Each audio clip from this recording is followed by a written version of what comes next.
So thank you very much for joining us. Today I'm talking to Arnoud Chneiweiss, who is going to guide us through his thoughts on the fairness, the future, the data, and the ethics of the insurance industry. Thank you very much, Arnaud.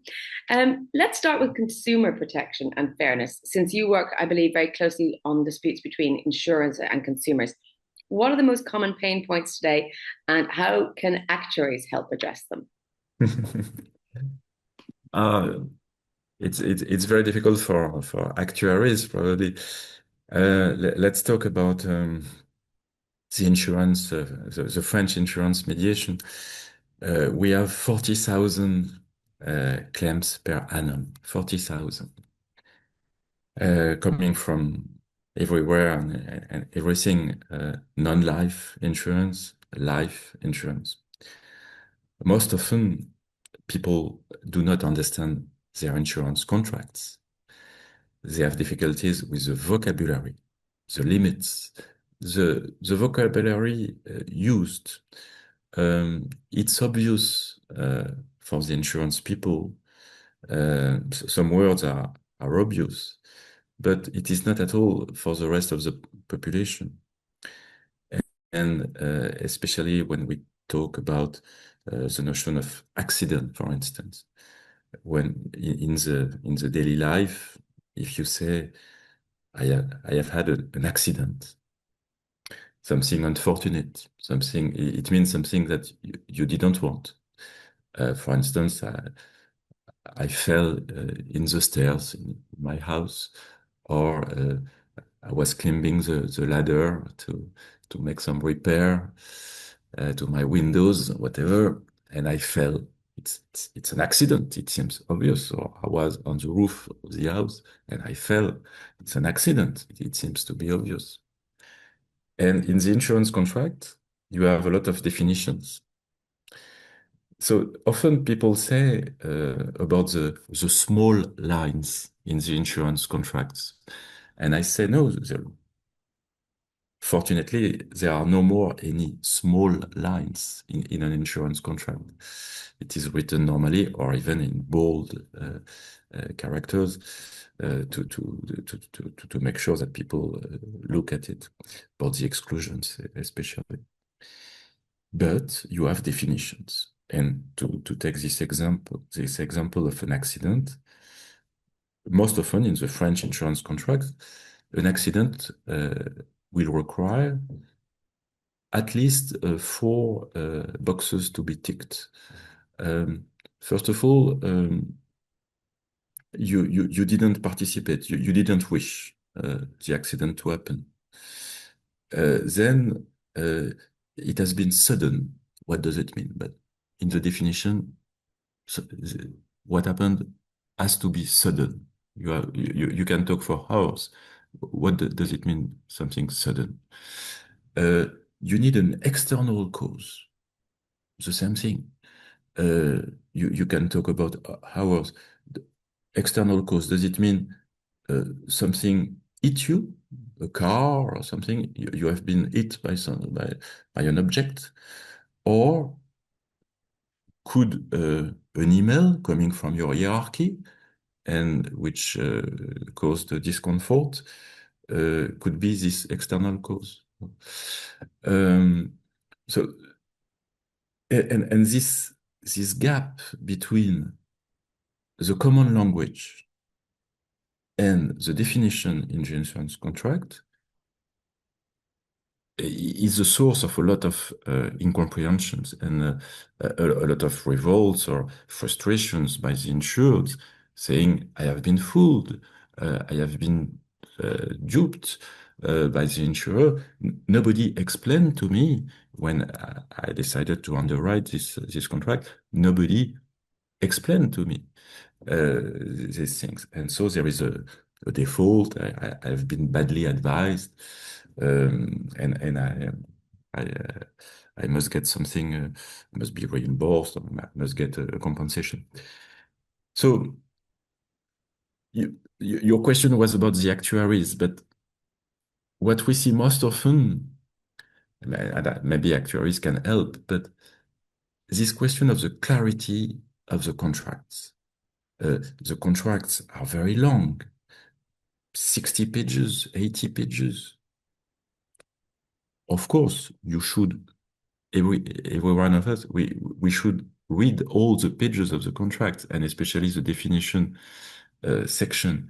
Nobody wants to look at that because you trust. The positive side is you trust uh, your advisor in the insurance company, and you trust the brand, and you say these are serious people.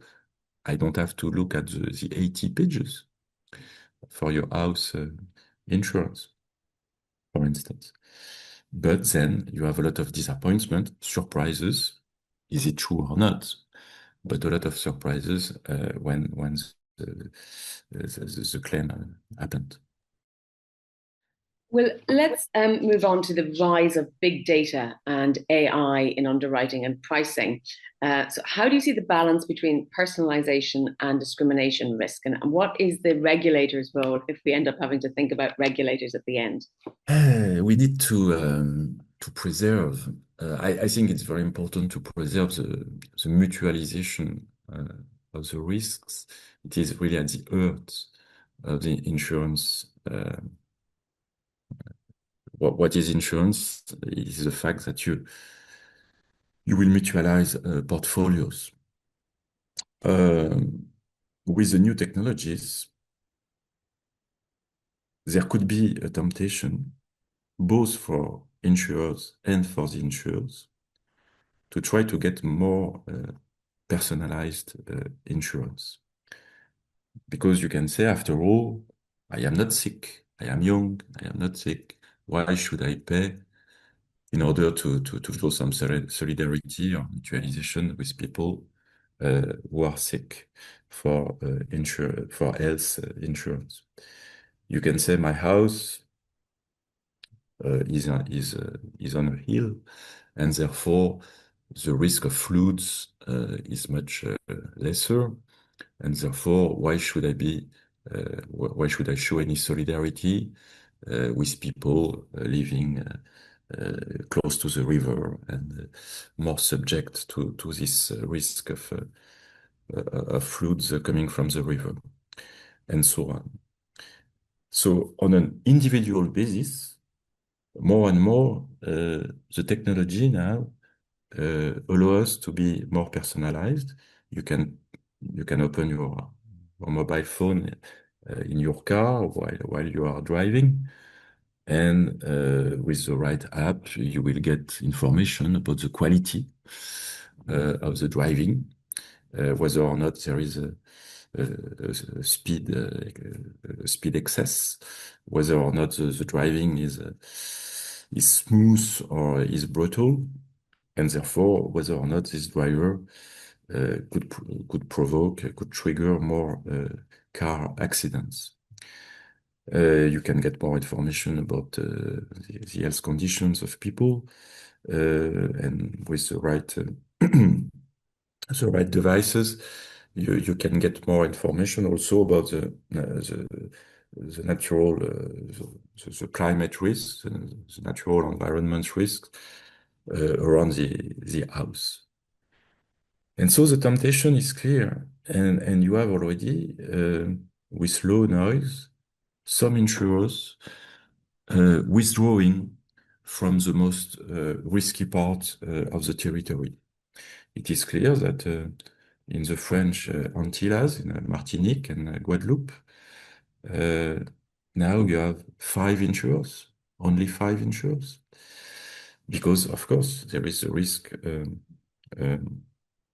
of organs, not typhoons because it is for Asia, but yes, the risk of terrible winds, and therefore only 5 insurers now are still active in the French Antilles, Martinique and Guadeloupe.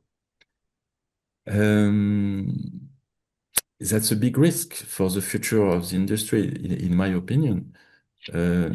Insurance is accepted, and the private sector flourishes.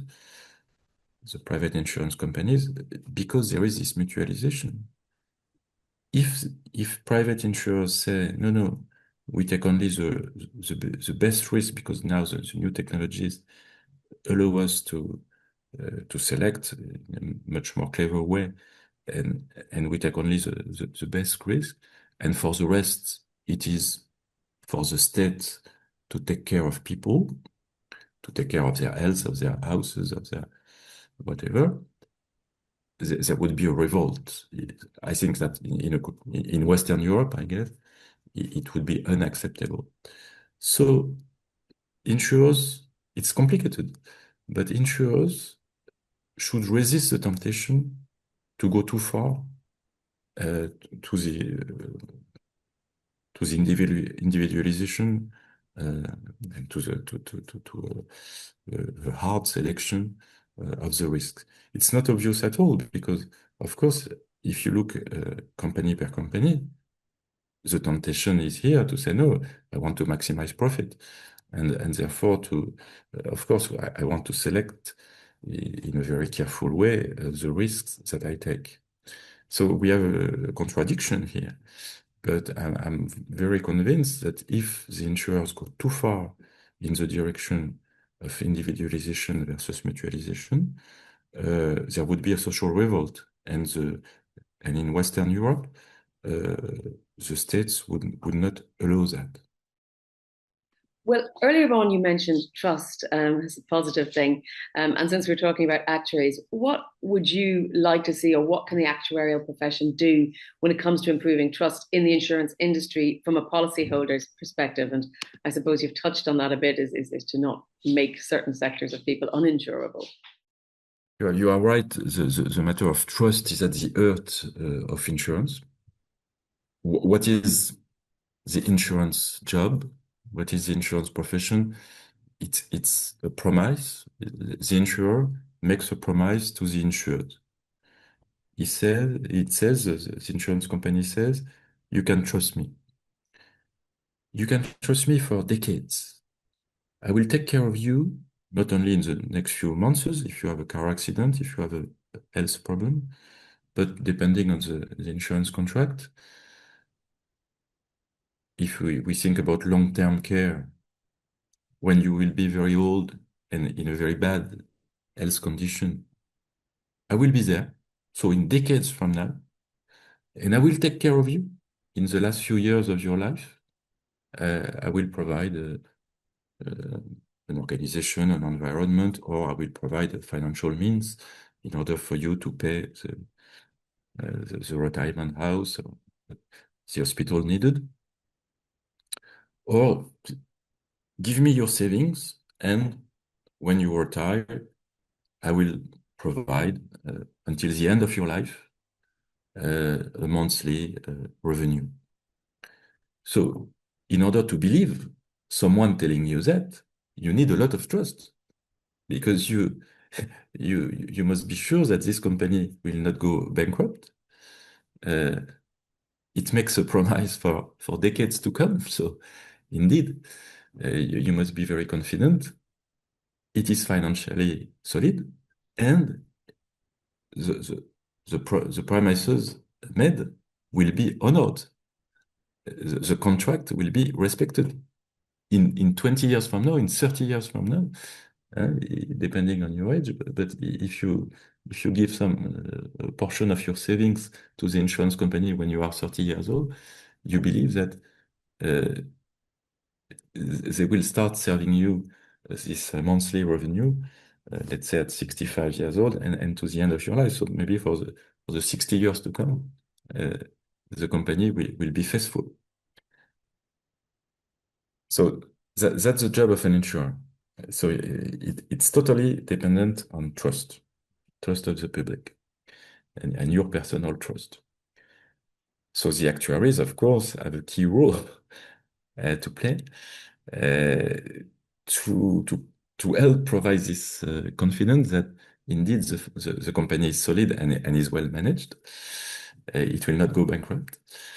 And the promise that has been made that for instance, a monthly revenue will be paid when you retire, the calculations have been correct, and indeed, they will not say, "Oops, I'm sorry. Maybe we made some mistakes or we make some assumptions that are not finally right, and I'm sorry, but finally the monthly revenue you will get is a little bit smaller than it was told to you 20 years ago."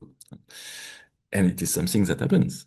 We have a lot of examples where you have provided a fraction of your savings to the insurance companies, and when you retire, a few years before your retirement, the insurance companies tell you, finally, the markets have been difficult. We have been obliged to revise our assumptions. The regulations have changed, Solvency II, and so on. And finally, what we will be able to provide is a little bit smaller than expected. When it happens, of course, it's a hit on the trust relationship, and the basis of the insurance business, it is trust. But when these things happen, obviously we have ways to deal with it. And I know France has a very well-established system of mediation for insurance. Do you think Europe in general should move towards a more unified alternative dispute resolution mechanism or framework? And what lessons could the rest of Europe learn from the French model? I don't know if often French people have the reputation, and it's sometimes deserved, to be arrogant. So I don't want to be arrogant and say there is a French model. But yes, I believe that we can draw some interesting conclusions. First, I believe in sectorial mediation. Here in France, we look at the whole sector. I am not the mediator or the ombudsman, as you wish to say, for AXA only, for Crédit Agricole only, and so on. We have a look at the whole insurance sector. We have the overview. To have the overview is key in order to tell to this that player your clause, your exclusion clause about the car theft with an infraction. Really, I have nothing. I have not seen such a hard and very restrictive clause in any other contract of the market. Because if you know only one company, you can believe it's normal. It is a standard practice of the market. If you have the overview of the whole market and all the families, the mutuals, the bank insurers, the, let's say, listed companies such as AXA or Allianz, you have the whole view and you say this clause really, it is so restrictive. After, I am not a judge. I am not a regulator. Our mission is to try to appease the relationship between the insurer and the insured. But the law says, there is a consumer law, says that about the mediators, the ombudsman or women, we have to make proposals. Drawing from the lessons, drawing from what we see, we have to make an annual report.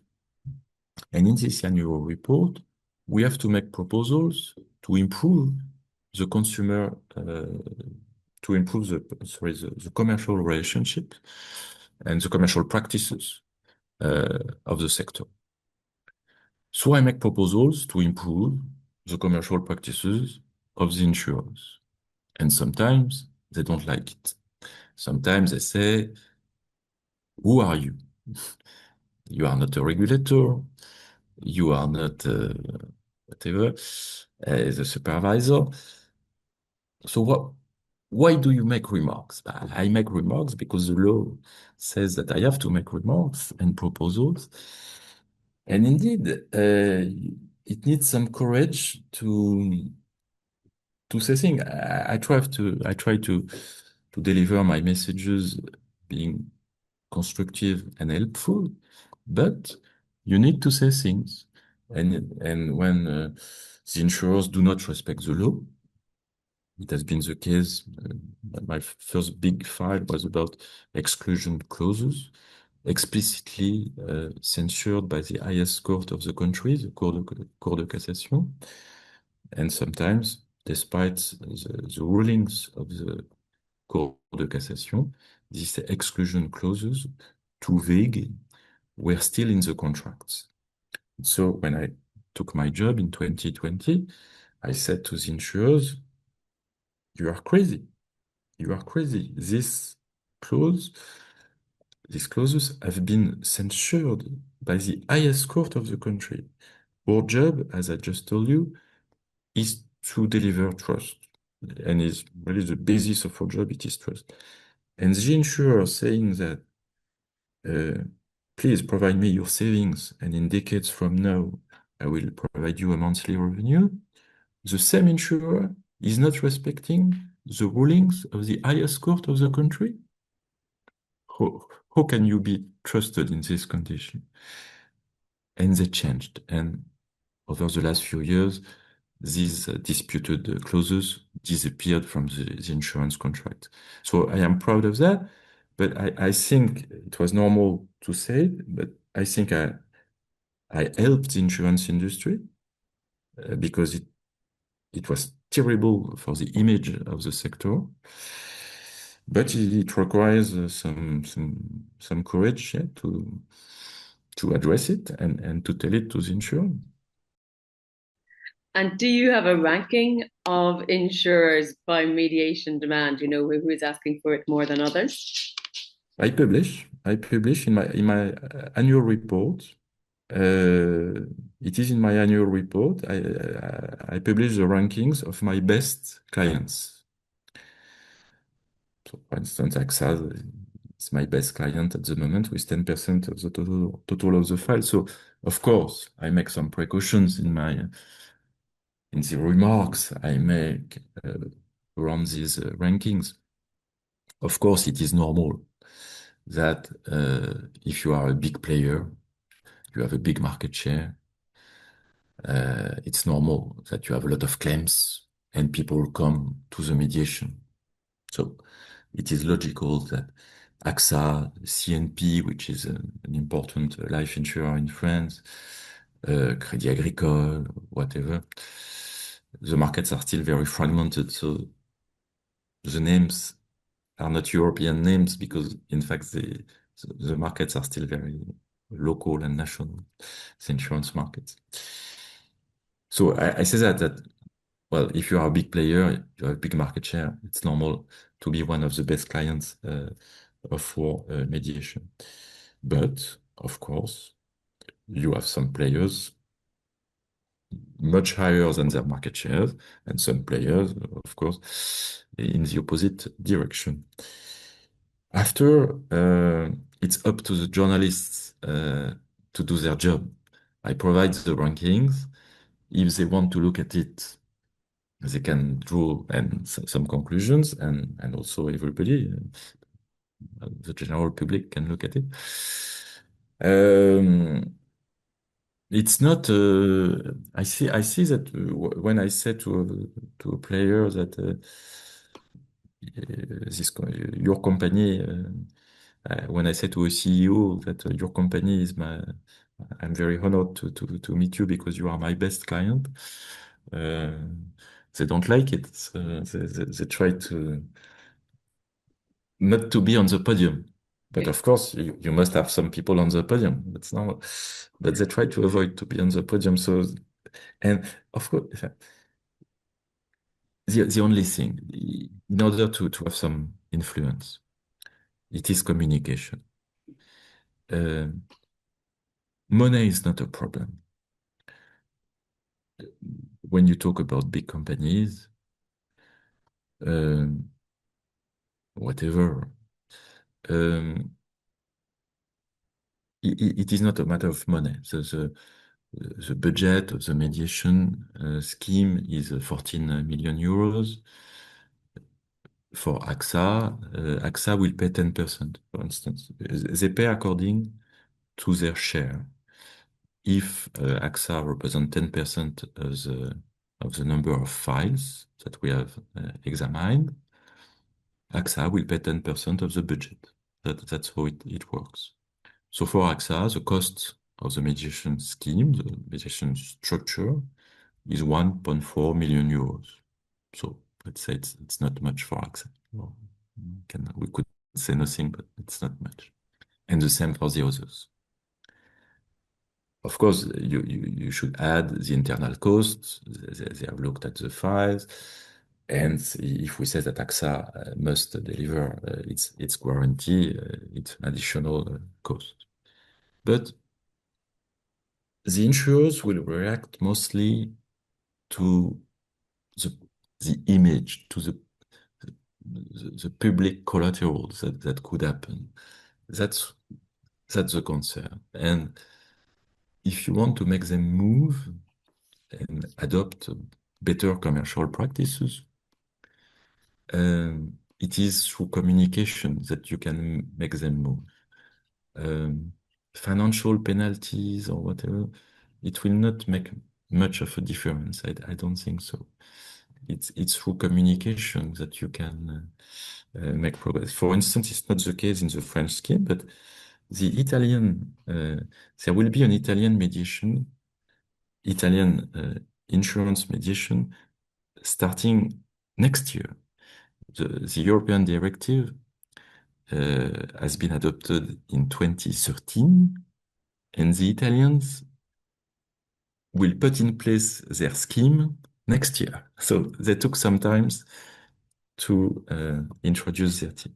But in the presentation we have been provided in Brussels a few weeks ago by an Italian representative, she said that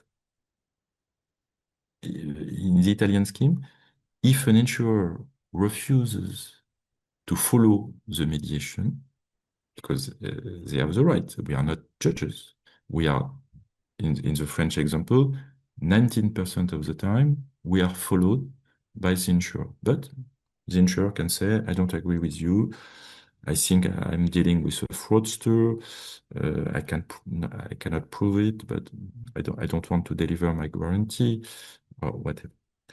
In the Italian scheme, they will say, if you refuse to follow the decision, to follow position, it will be published both on the website of the Italian mediation and on the website of the insurer involved. And it's clever because, in fact, it is this bad publicity that is the most annoying for an insurance company. Money is often not the issue. Let's just a couple of quick final questions, as I see we've only about 8 minutes left. Sustainability and climate change, it's becoming more central in financial regulation. So how should insurers integrate social fairness into climate-related underwriting or product design? It is what we said a few minutes ago about mutualization. It's a big issue in France.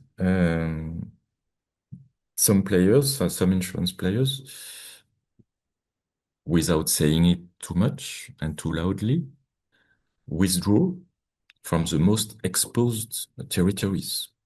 Because now with this capacity to make models about where the various natural perils could hit, you can say that I do not withdraw from the whole city, but only from few streets or few addresses in the streets. You can be very local and very precise. And so it allows you, it allows the insurance companies to say, no, I'm still present locally. No, you cannot say that I am no more present in this city. Yes, but on the most exposed part of the city, they have decided to withdraw. Yeah. So that's the challenge to make to provide incentives to make sure that all the insurers, or if not all the insurers, to provide incentives. The state has to provide incentives so that insurers want to stay on these most exposed territories. Otherwise, there is a danger that in a few years from now, there will be no more insurers on some places. It's a difficult debate because on the one hand, you can say it is a signal, it is a price signal, let's say it is a signal at all. If you want to buy a house in these territories, which are subject to floods or to another natural peril, it is a good signal to hear that the insurers do not want to insure your house at this place. And so the insurers contribute to the collective awareness that we must adapt to climate change. But at the same time, we all know that the political power will probably intervene to say, no, the insurers, please, it is impossible that this territory is not insured anymore. Finally, then, looking to the future, are there any lessons that we've learned from recent insurance dispute around things like COVID-19 or natural disasters that should influence future product design and policy wording? And again, in the future, if you could change one thing in the European insurance regulation to improve outcomes for consumers, what would it be? From COVID-19, we have learned that very often the contracts were not clear. There was a lot of room for interpretations and disputes. What was covered, what was not covered, and the financial what was at stake was financially very, very important. So I don't know if it's a change of regulation, but my main message would be the clarity of the contracts and an understanding shared between the insured and the insurer. Really the most flagrant, the clearest message we get from the 40,000 claims we get per annum. People do not understand their contracts. Sometimes they play a little bit with us, but most often people are in good faith and they just do not understand. They do not understand what is written. It's too complicated. This word has not the same meaning as in the common language. It is complex. There are too many rules, so it is very difficult to understand what will be reimbursed. For instance, for health insurance, it depends whether or not the social security system will reimburse you first. Then the prices depend on such a complexity, both state regulations, decisions taken by the insurer. You add to that an annual limitation on what could be reimbursed on teeth,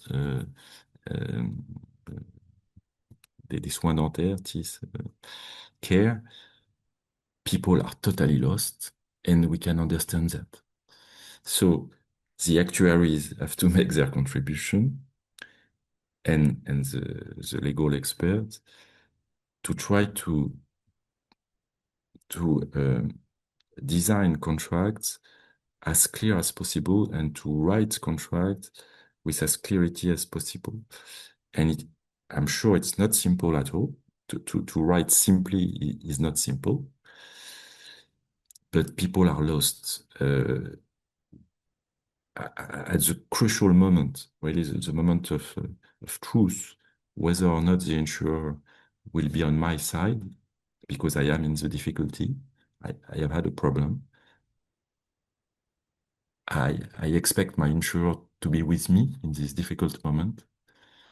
And then people look at their contracts, they hear the explanations of their insurance correspondent, and they are lost because it's much too complex. So if I have one wish, it is for simplicity, clarity. Well, thank you very much. That is a great wish to finish up